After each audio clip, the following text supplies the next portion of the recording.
माझं मी बघेल म्हणा, काय करायचं काय नाही, तुम्ही तुमचं बघा काय करायचं म्हणा. नाही पण मतलब की तीन मंत्री आहेत कॅबिनेट मध्ये केंद्रीय मंत्री असताना एक प्रकल्प जळगाव जिल्ह्यात आणू शकत नाही. बर ठीक आहे म्हणा, आम्ही आमचं बघू, तुम्ही तुमचं बघा म्हणा काय असेल तर. भाऊ त्यांनी म्हटलं की आमची काळजी करू नका म्हणा तुम्ही. हा कोण केलता पण जो कारखाना आहे जामनेरचा तो सुद्धा त्यांनी तयार करायच्या आधीच ते जागा विकायला काढली असं त्यांचं म्हणते. पण माझ्याकडे नाहीच येतो, ईश्वर बाबूजी जैन आहे त्यांच्याकडेच येतो, काँग्रेसचाच होता तो आधीपासून, त्यांच्याकडेच होतो. मी काही तिथे प्रशासक नाही की माझ्याकडे कुठं त्याचं काही तिथलं शेअर नाही काही. त्यांनी म्हटलं की 31 तारखेला त्याची बैठक आहे आणि 31 तारखेला काय त्याची लिलावाची प्रक्रिया होणार आहे. ते असेल ना, होईल. तो कारखाना कुठे आहेच कुठे, तो काँग्रेसचाच कारखाना होता सुरुवातीपासून, माझा काडीचा संबंध नव्हता तिथे. ठीक आहे म्हणा, तुमच्या मतदारसंघात तुम्ही पहा, आमच्या मतदारसंघात मी बघू म्हणा, आमच्याकडे बरोबर चाललंय म्हणा सगळं. सहकार मंत्री आज जळगाव जिल्ह्याच्या दौऱ्यावर होते. त्यांनी भाषणामध्ये बोललं की अजित पवार जे आहे मुख्यमंत्री होणार आहे. शुभेच्छा आहेत आमच्या. अजून राज्यामध्ये संपला भाऊ राज्यामध्ये शुभेच्छा आहे. आता ते म्हणतात मुख्यमंत्री होणार तर शुभेच्छा, तर आम्ही काय सांगणार त्यांना.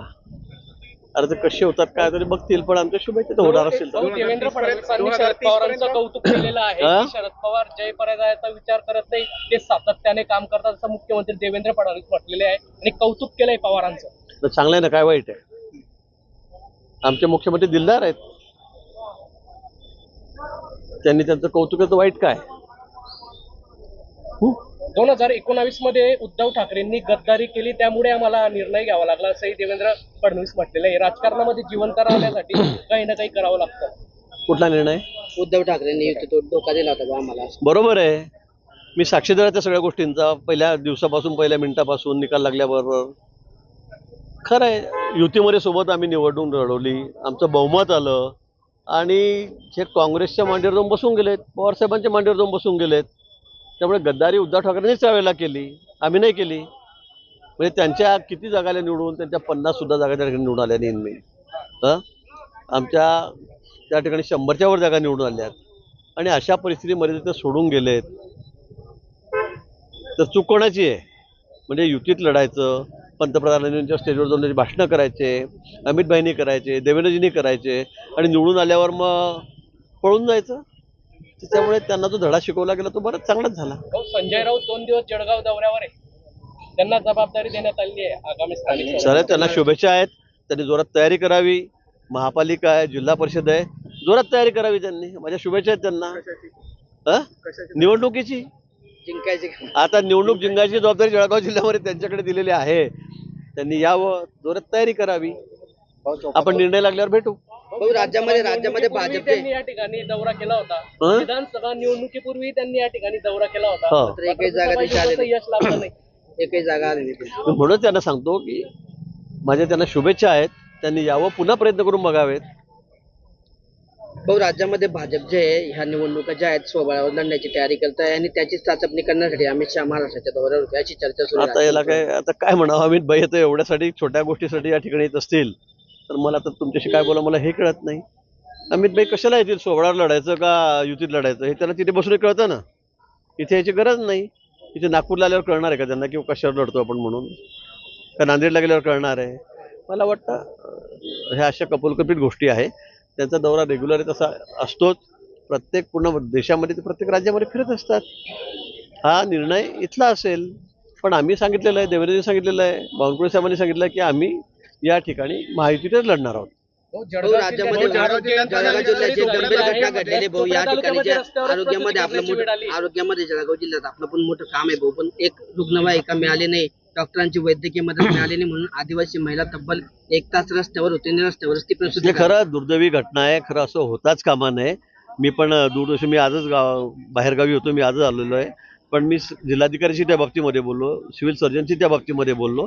मला वाटतं अशी दिरंगाई होताच कामा नये. ज्या पद्धतीने ही सगळी घटना घडलेली आहे ही अतिशय दुर्दैवी आहे. यापुढे असं होऊ नये याची खबरदारी नक्की शासन म्हणून आम्ही त्या ठिकाणी घेऊ.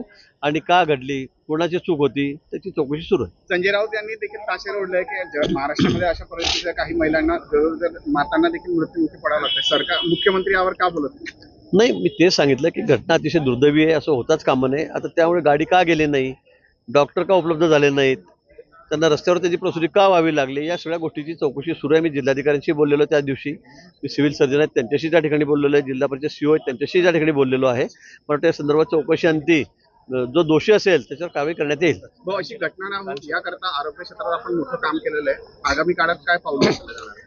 अशा अपवादात्मक घटना घडतात. अनेक वर्षांनी मला वाटतं अशी घटना घडली आहे, ही दुर्दैवी आहे, चुकीचं आहे. या संदर्भात अशी घटना घडणारच नाही यासाठी आम्ही निश्चित खबरदारी घेऊ. सर्व यंत्रणांना आम्ही त्या ठिकाणी सतर्क केलेलं आहे. सर्वांना आम्ही अगदी वॉर्निंग दिलेली आहे. रोहिणी खडसेने कानशिलात लागवण्याबद्दलचं वक्तव्य केलं होतं वकिलासंदर्भात, आणि त्या वक्तव्याबद्दल त्यांनी आता परत दिलगिरी पण व्यक्त केलेली आहे. आणि मला माहिती आहे रोहिणी खडसे काय म्हणाले. वक्तव्य केलं होतं भाऊ, ते जे वैष्णव अगमनाचे जे वकील आहेत त्यांच्या कानशिलात लागतो आणि मग असं वक्तव्य त्यांनी केलं. आता ते मोठ्या नेत्या आहेत, ते मारू शकतात कोणाच्या कानशिलामध्ये. राष्ट्रवादीच्या महिला विंगचे अध्यक्ष आहेत, त्यांना तो अधिकार दिसतोय मला दिलेला पक्षाने. भाऊ आता म्हणजे असंही म्हटलंय की मी जमीनदाराचा मुलगा आहे, माझ्याकडे किती जमिनी आहेत ते बघाव्या, पण एक शिक्षकांच्या मुलांनी पेन्शनरच्या मुलांनी शिक्षकाचे चिरंजीव आहेत असं. मग ठीक आहे ना, माझ्याकडे शिक्षक आहे तर मग काय झालं होते. आता त्यांना जाऊन 25 वर्ष झालेत. तुम्हाला काय अडचण आहे?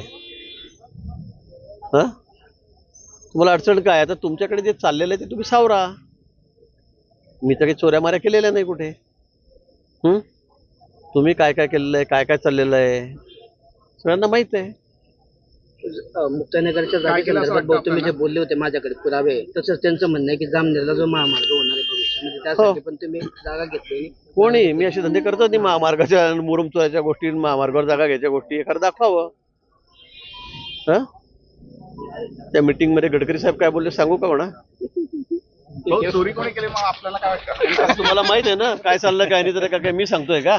सगळ्या राज्याला माहिती आहे.